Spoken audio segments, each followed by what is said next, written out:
subsequent to Mark Dan's 2012 suspension, effectively removing him from this case, that an in-bank hearing should have been requested to certify this conflict. According to Wood, Doberdruck never responded to his letter, and upon reinstatement, Dan was asked why an in-bank was never requested. Dan's response was it would have been pointless, as the 8th never changes its mind. It is therefore more than reasonable to conclude that had the 8th District simply inquired about the OSC's intent with respect to Schwartzwald in 2012, rather than abysmally misinterpreting the High Court's findings, many homeowners such as ourselves would have been spared this painful, resource-depleting miscarriage of justice, especially in light of the Ohio Supreme Court's July 2016 ruling in the Deutsche Bank National Trust Company versus Holden decision. The Holden Court was clear that the interpretation by the 8th District and others relative to the note or mortgage wording in Schwartzwald was incorrect. And the 2012 ruling was never intended by the Ohio Supreme Court to define the requisites of standing. We were and are the holder in due course to the estate in question, 1890 East 66th Street, and it is clear the Holden Court's articulated position in July 2016 on Schwartzwald is exactly the same as the OSC's position was in 2012. As a result, the 8th's 2012 ruling in Patterson, absent the appellate court's commitment to due diligence in discovering what the Ohio Supreme Court actually intended with regard to the application of Schwartzwald, needlessly put our family and others in the state of Ohio in harm's way. Finally, Patterson violated both established law in Ohio and the Supremacy Clause, Article 6, Clause 2 of the Constitution, which mandates that federal law supersede state law. Thank you very much. Thank you, David. If I could have Lois Romanoff next, and then Marva Patterson come up as well.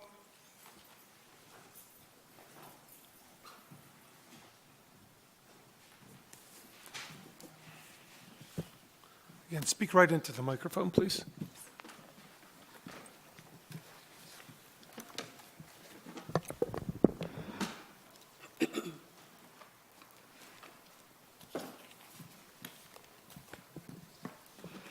Hello, everybody. This is a special day for us. I'm Lois Romanoff. I'm the co-chair of Move to Amend, Cleveland. I'm going to talk about the privatization of the public schools, which have become a very serious problem in Ohio and beyond. The front page headline of yesterday's paper, The Plain Dealer, read, "Do charters drain public funds?" And there were two sub-headlines. Numbers often say yes, and many oppose the system, and charter schools want to see funding equity. Taxpayer money is being taken out of the traditional public school district education budget to pay for charter schools and for vouchers. And for the most part, the public is not aware that their tax dollars are being spent, not only for the public schools in their communities, but also for the charter schools and vouchers. The Cleveland Municipal School District loses $150 million every year to charter schools and vouchers. There are about 400 charters in Ohio. 3 out of 4 of them are failing. Charter schools call themselves public community schools, but they are only public because they are using taxpayers' funds. That's so close. That's perfect like that. Okay, I could tell it was That's good, yeah. revive or something. Charters are spending millions on advertising. Their teachers get paid 40 to 50% less than public school teachers. They don't need to follow 150 rules that the public schools have to follow. They have boards that are not elected by the public, and they're not accountable to the public. Last year, the National Labor Relations Board ruled that charters are not public schools, but rather private corporations, unconstitutional because of not following various regulations. Charters are a Wall Street growth industry. Hedge fund managers and bankers have figured out that there is a lot of money to be made in the charter industry, $1 billion annually in Ohio. And especially in Ohio because our state legislature, which has written a guaranteed annual rate of return on this money. Now, charters, I said, are corporations. They are not public institutions. They don't foster democratic principles of including all children who come to their doors or matter what their circumstances are, no matter what their circumstances are, as the public system has to do.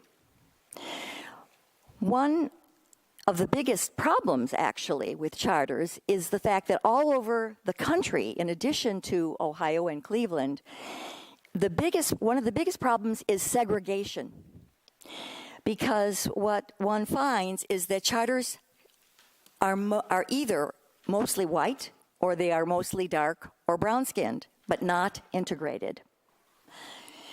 The breakthrough charters in Cleveland are doing very well. However, there is a selection process, a cherry picking that takes place in many different ways. Homework contracts, interviews, past performances, behavior applications must be written, and a lot more. About 30% of the charter schools in Ohio are for-profit. Those schools are generally owned by two entrepreneurs, David Brennan of White Hat Management, who owns Hope Academies and Life Skills Schools, and William Lauger, who owns ECOT, the Electronic Classroom of Tomorrow. David Brennan schools have a graduation rate of about 10%. William Lauger schools have a graduation rate of about 35%. The Cleveland Public Schools have a graduation rate of 69%. How can they get away with this? Between the two of them, Lauger and Brennan have given more than $6 million to members of the state legislature and to members of the Ohio Supreme Court. This is legal because it is equivalent to speech from the Buckley versus Vallejo decision, which was made in, I'm distracted by the card. Buckley versus Vallejo was a Supreme Court decision of '76, which said that money is the same as speech. Well, of course, money is not speech. Money is property. But that decision, along with the Citizens United decision, which gave corporations unlimited amounts of money to give to political PACs, is what is causing a great deal of these problems. So I'm just wanting you to know how corporate personhood works, and hope that you will join our bandwagon. As far as charters are concerned, many of us hope that if the legislature wants charters, that's fine, no problem, just not out of the public school funds. Thanks. Thank you, Lois. And for those who we call up, I would like to call up Eileen Hamilton as well, please. And for those who are coming up, you should know we have a 2.5 and a 4.5 minute reminder and then a time. It's just, we don't want to freak you out, but it's just to help us move things along. So thank you very much. Marva, please. Marva Patterson. Yes, hi. My name is Marva Patterson. I am a Christian community activist, and I am also a member of Move to Amend. I am so grateful to be here today because we do have an opportunity to voice our concerns. Because when I look at Cleveland, I don't see us involved. I don't see an influence of the people in the decision making. And I am here also to discuss these fraudulent foreclosures as well, because it is a blight on this city. On Friday, March 18th of 2016, Frank Ford, Senior Policy Analyst for Western Reserve Land Conservatory, issued his report, Is Cuyahoga County foreclosure crisis over. And also the Office of the Comptroller of the Currency in Washington, D.C., foreclosure-related consent order status report, observations, payments, and foreclosure prevention assistance as of April 2014, meaning our federal government determined that there was monies allocated to homeowners to save your properties, not move you toward foreclosure. There was monies there to ensure that you had modifications or quiet titles, depending on the status of your foreclosure. As of on Friday, March 18th of 2016, Frank Ford, as the Cuyahoga County foreclosure crisis, again, is over? No. According to the study, vacant properties have cost the county $52,644,458 in uncollected property tax. Although foreclosure filings have come down, the foreclosure crisis cannot be deemed over. While significant portions of the county continue to be burdened with high concentrations of vacant and blighted homes, the study also discussed how mortgage foreclosures nearly doubled in Cuyahoga County between 1995 and 2000, and quadrupled between 1995 and 2005. Now, I don't want to continue because David and Robin, they spoke very well, and I do apologize that I was in a car accident, so my voice is a little, sometimes, some days it's stronger, but today it's a little problematic. But the Office of the Comptroller of Currency issued a consent decree to all states to let them know what was happening with foreclosures. Banks were filing fraudulent notes. I don't know how many people in this room know what a launch to note is. Well, these banks were coming into our county stating they were the proper parties in interest, filing fraudulent foreclosure notices, and the courts just allowing these fraudulent notes to go through without any kind of investigation. So what we are saying today is we are asking City Council to step up. We're asking them for this investigation as well, because they have an opportunity now to go back in and file a lawsuit against the banks. We need additional funds to help run this city. So let's look at the actuality of how many individuals are fraudulently foreclosed on, and we have an opportunity to do this. We know of many cases currently in the court system and outside the court system that's already decisions been rendered that were fraudulently foreclosed on. So we're saying now we have an opportunity to do this. The United States, I'm sorry, I apologize for that.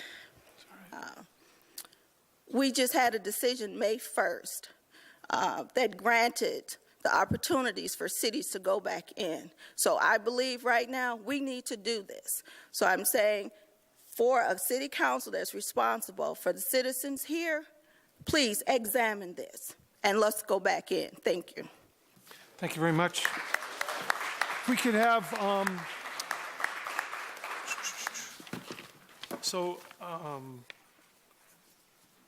Eileen, you're next. If we can have Greg Coleridge come up then as well to be after Eileen, please. Eileen, go ahead, please. My fellow Clevelanders, as you examine the impact on our city, our state, and our nation of political influence by corporate entities and big money, ask yourselves, why are we Americans paying twice as much for our health care as people in other developed countries? One of the prime factors is the huge increase in America in the cost of some must-have prescription drugs. Insulin is a notorious example, as are EpiPens by the drug company Mylan. Another factor is the expensive effect on our insurance premiums and the limiting effect on our health care choices caused by the withdrawal from the health care exchanges of big health insurers like Aetna. A recent review by Consumers Union, an arm of Consumers Report, names unit pricing of drugs, procedures, and facilities as the #1 factor for the high costs of our health care. In other words, drug companies, insurance companies, and other health care providers have the market power to charge as much as they can per unit, because they can. In short, Mylan and Aetna and other corporations in the healthcare industry are doing precisely what they are designed and expected to do: maximize profits and return dividends to their shareholders. It wasn't always like this. Back in the 1960s, a commonly held belief was that the private insurance industry, then mostly nonprofit, would adapt to the changing medical economy and cover everyone within 10 years. In the 1980s, however, there was a fundamental shift in the healthcare industry. It changed from nonprofits to investor-owned health corporations, causing a fundamental shift in the attitude toward healthcare. Healthcare became a commodity for those who could pay. The fertile field of consumers for this profitable commodity became us, the patients. However, is health care an optional commodity to be traded to those who have enough money to partake in the market? Or is health care fundamentally needed to sustain human life? Do we Americans not have a right to life beyond the womb? Do we not have a right and responsibility to provide ourselves with health care needed to sustain our lives? Yet, that right is often denied when we are financially unable to adequately partake in the market to meet that responsibility due to skyrocketing insurance premiums, deductibles, and copays and prescription prices.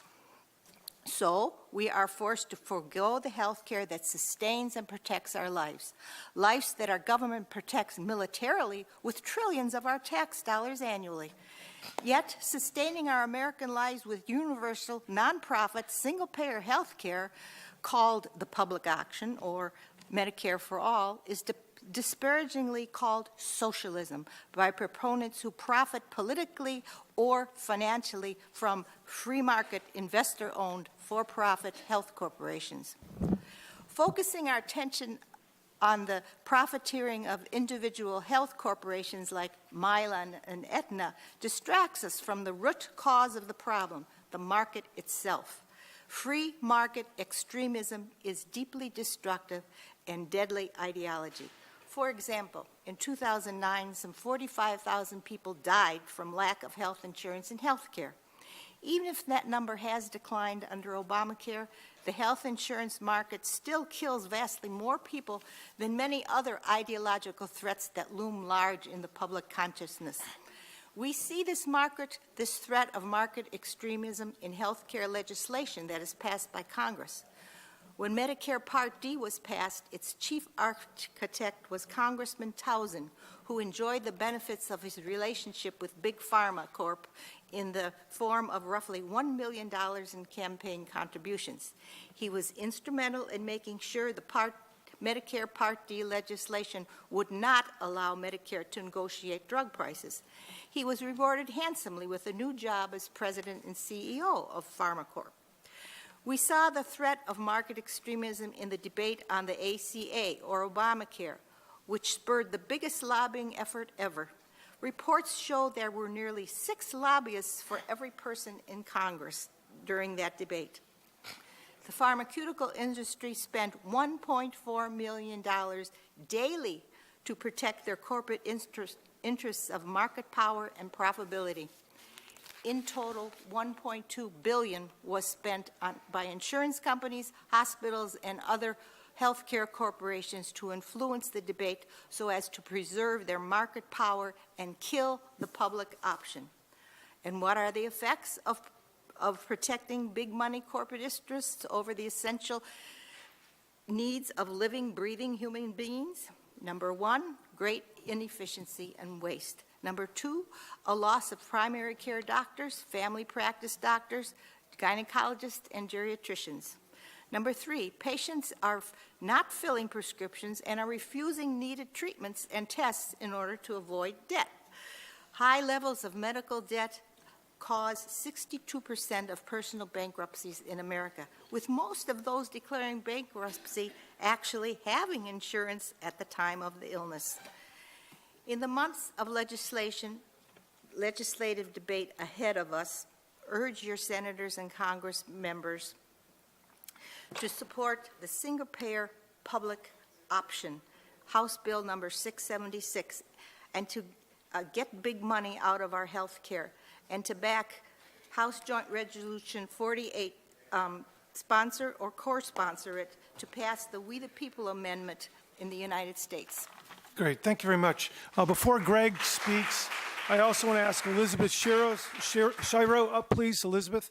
And then for those who are going to speak, and if you didn't notice, we do have water in some cups. So if you're going to speak and you get a little dry because it's kind of warm in here, feel free to get some water before you come on up. And we have Greg Coleridge. Please, Greg. So I hear that the basketball team in town is doing pretty well. Heard that? That it's not very much competition, in fact. And that for the benefit of fans and just the league in general, we need a little evenness. So the refs might, start calling games that are a little prejudicial against the Cavs in the next round.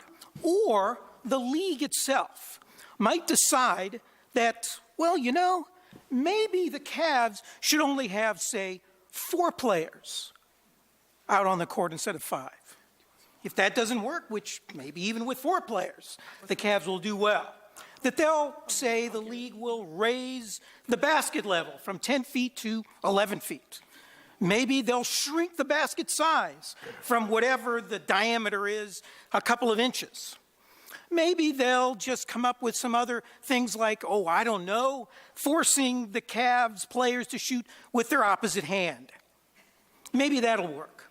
The idea being that if they change not just the players of the game, which they can't really do, or change the plays of the game through refereeing, they can try to even things up and make things more fair or unfair to the other team if they change the rules of the game.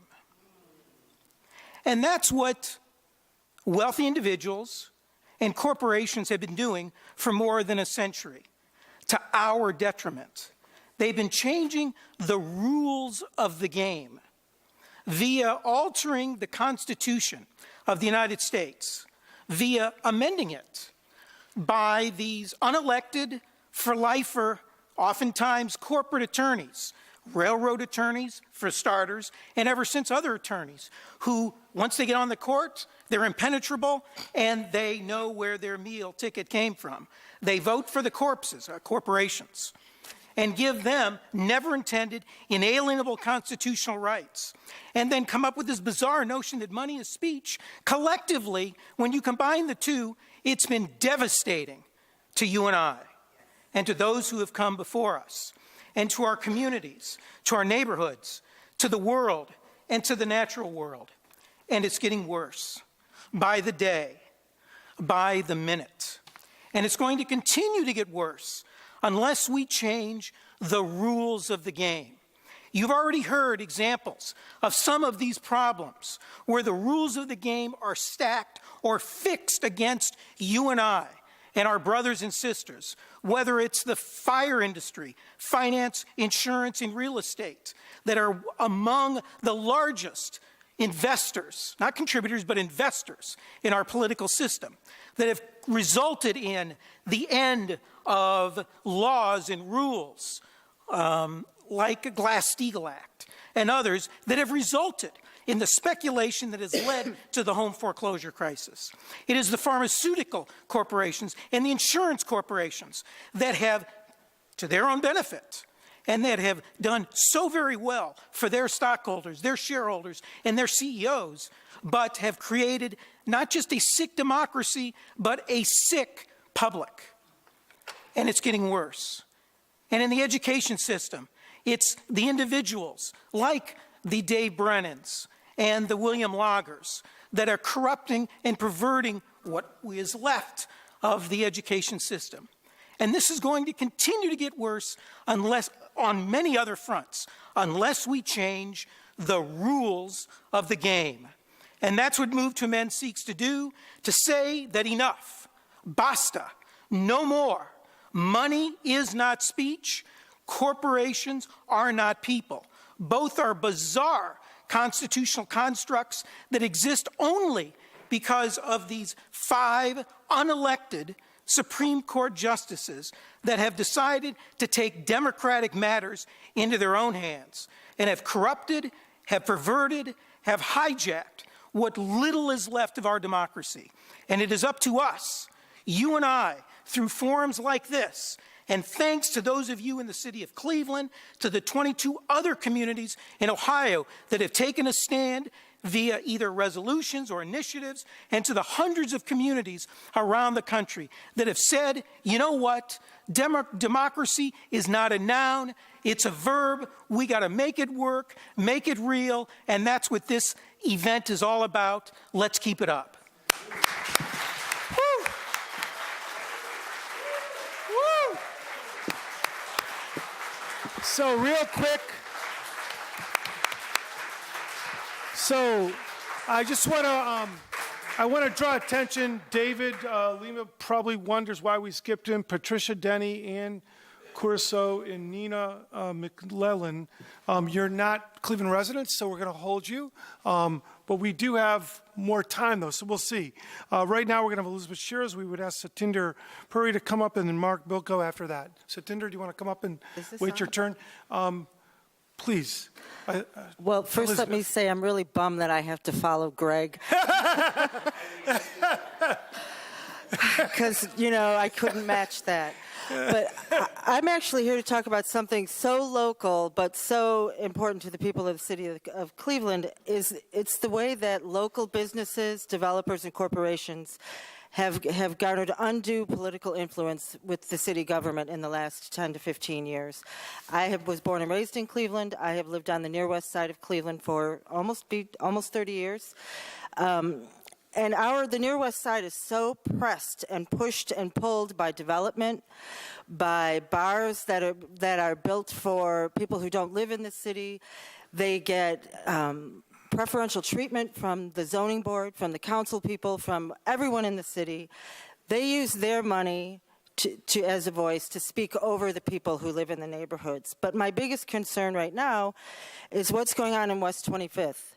Now, the West Side Market is, to me, frankly, the only city service that actually works and has been working without any interference for the last almost 100 years.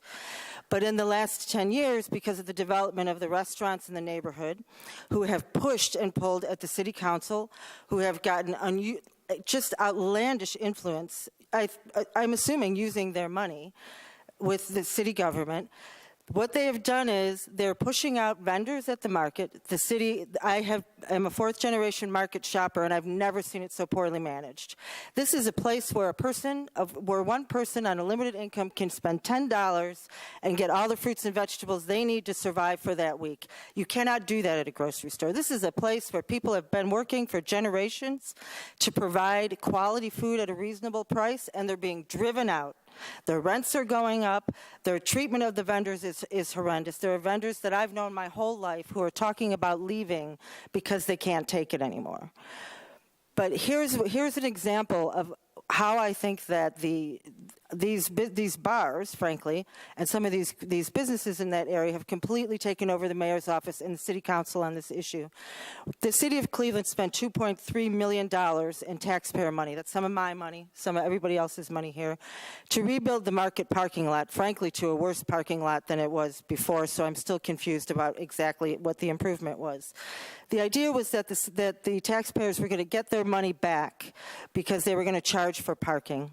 Now, last summer, I went to a meeting about the parking lot, and a bunch of people who owned businesses in the neighborhoods, all the bar and restaurant owners showed up and screamed and yelled because they don't think that their patrons who don't live in the city of Cleveland, that their employees, some of who don't live in the city of Cleveland, or that they should have to pay for parking.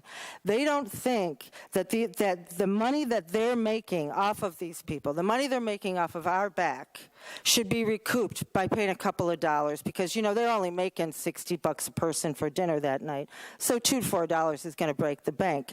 So what's happening is the city government is allowing and I think in some ways boosting the degradation of the only city service that works. of the only city service I have never had a complaint about. And recently, when I started to consider